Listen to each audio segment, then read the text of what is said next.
মাত্র 23,000 টাকায় 6.77 ইঞ্চি TFT LCD display, ওয়ালকাম Snapdragon 685 এর মতো প্রসেসর, 105 মেগাপিক্সেলের AI প্রাইমারি ক্যামেরা এবং 6500 mAh এর একটা ব্যাটারি নিয়ে বাজারে এলো Honor X7D।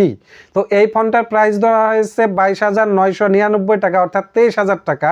তো এই বাজেটের ভিতর এই ফোনটা নেওয়া কতটুকু যৌক্তিক হবে, এটা ভ্যালু ফর মানি হবে কিনা এবং এটা পারফরমেন্স কেমন হবে, সেই সাথে এই ফোনটা কাদের জন্য ভালো হবে কাদের জন্য ভালো হবে না, এই সব কিছুই থাকছে আজকের ভিডিওতে।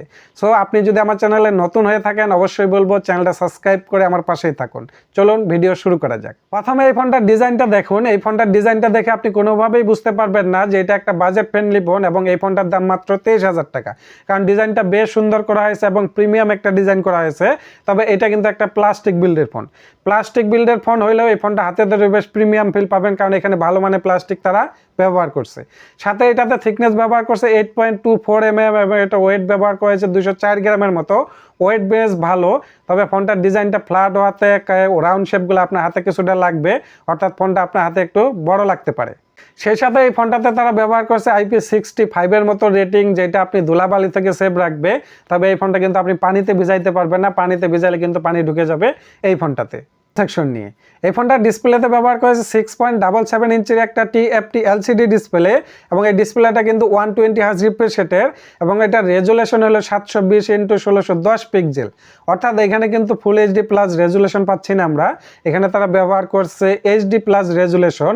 তো এই ফোনটা যেহেতু 23,000 টাকার ফোন, অবশ্যই এখানে একটু কমতি মনে হয়েছে, এখানে অবশ্যই ফুল HD প্লাস রেজুলেশন ব্যবহার করার দরকার ছিল।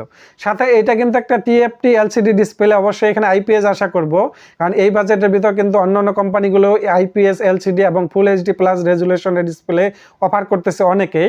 তো এই দিকটা অবশ্যই আমার কাছে কমতি মনে হয়েছে এবং এই ডিসপ্লেটাতে ব্রাইটনেস হিসাবে থাকছে 1850 নিটস ব্রাইটনেস, অর্থাৎ আপনারা এটা ইনডোর এবং আউটডোরে অনায়াসে ব্যবহার করতে পারবেন। তবে ডিসপ্লেটার কালার কোয়ালিটি মোটামুটি ভালো ছিল, তবে এখানে যদি IPS LCD ব্যবহার করতে তাহলে আরও বেটার পারফরমেন্স পাওয়া যেত এখান থেকে। আর অবশ্যই এখানে ফুল HD প্লাস রেজুলেশনের দরকার ছিল, এই জিনিসটা কিন্তু আমার কাছে একটু কমতি মনে হয়েছে। এখন আসি পারফরমেন্স সেকশন নিয়ে। এই ফোনটাতে অ্যান্ড্রয়েডে ব্যবহার করছে Android 15 এবং এখানে ম্যাজিক OS 9 ব্যবহার করছে। তো সফটওয়্যার এক্সপেরিমেন্ট ভালো হবে এটা নিঃসন্দেহে বলা যায় এবং এটা প্রসেসরে ব্যবহার করেছে ওয়ালকাম স্ন্যাপড্রাগন 685 এর মতো প্রসেসর। এই প্রসেসরটা আসলে খুবই সুপরিচিত একটা প্রসেসর, আমরা দেখি যে 20 থেকে 30,000 টাকা ফোনের ভিতরে কিন্তু এই প্রসেসরটা আমরা দেখতেছি।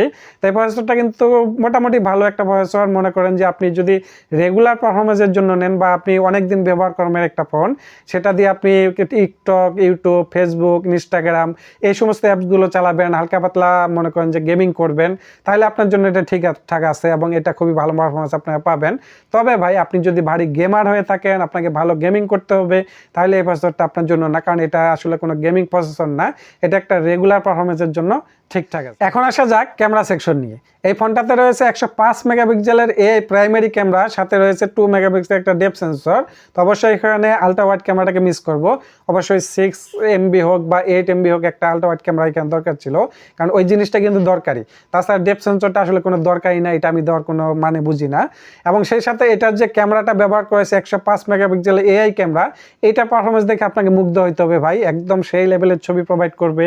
সাথে এটাতে যে AI ফিচারগুলো আছে, ধরুন আপনি একটা ছবি তুলছেন, ছবির পাশে অন্য একটা মানুষ আছে বা অন্য কোনো বস্তু আছে, সেক্ষেত্রে আপনি কিন্তু খুব সহজেই AI এর মাধ্যমে ওটাকে রিমুভ করতে পারবেন এবং এত ভালোভাবে এত নিখুঁতভাবে রিমুভ করবে এটা, আপনি বুঝতেই পারবেন না যে এটা আসলে কি রিমুভ করা হয়েছে নাকি আগে কোনো কিছু ছিল এখানে, আপনি কোনোভাবেই বুঝতে পারবেন।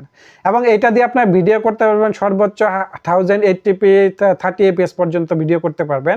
তো ভিডিও কোয়ালিটি মোটামুটি ভালো হবে। সেই সাথে এখানে কিন্তু ব্যবহার করেছে 8 মেগাপিক্সেল একটা সেলফি ক্যামেরা, যেটা দিয়ে মোটামুটি সেলফি তোলার কাজ চালিয়ে যেতে পারবেন।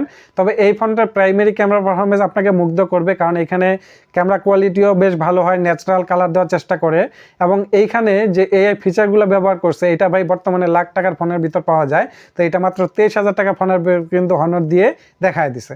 তো ক্যামেরা কোয়ালিটি ভালো, ক্যামেরা নিয়ে অসন্তুষ্ট প্রকাশ করার কোনো কিছু আমি দেখছি না। এখন আসি ব্যাটারি সেকশন নিয়ে। এই ফোনটাতে রয়েছে 6500 mAh একটা বিগ ব্যাটারি এবং এটাকে চার্জ করার জন্য দেওয়া হয়েছে 35 ওয়াটের একটা ফাস্ট চার্জার। তো এটা ব্যাটারি ব্যাকআপ নিয়ে আসলে নতুন করে কোনো কিছু বলার নেই। 6500 mAh ব্যাটারি দিয়ে আপনি যদি হেভিও ইউজ করেন তারপর 1.5 দিন ব্যাটারি ব্যাকআপ পেয়ে যাবেন, আর যদি হালকা ইউজ করেন সেক্ষেত্রে আপনি 2 দিন পর্যন্ত ব্যাটারি ব্যাকআপ পেয়ে যাবেন। তো এই ফোনটার দাম ধরা হয়েছে 23,000 টাকা। তো 23,000 টাকার ভিতরে এই ফোনটা নেওয়াটা আসলে আমি যে বলবো যে খুব খারাপ হবে তা না, তবে যেহেতু ফোনটা রিসেন্ট লঞ্চ করা হয়েছে আমি বলবো আর কিছুদিন ওয়েট করেন, হয়তো বা আরো 2,000 টাকা কমতে পারে। আমার মনে হয় যে 20,000 বা 20,500 সর্বোচ্চ 21,000 টাকা পর্যন্ত হলে এই ফোনটা আমার কাছে ঠিকঠাক মনে হয়েছে।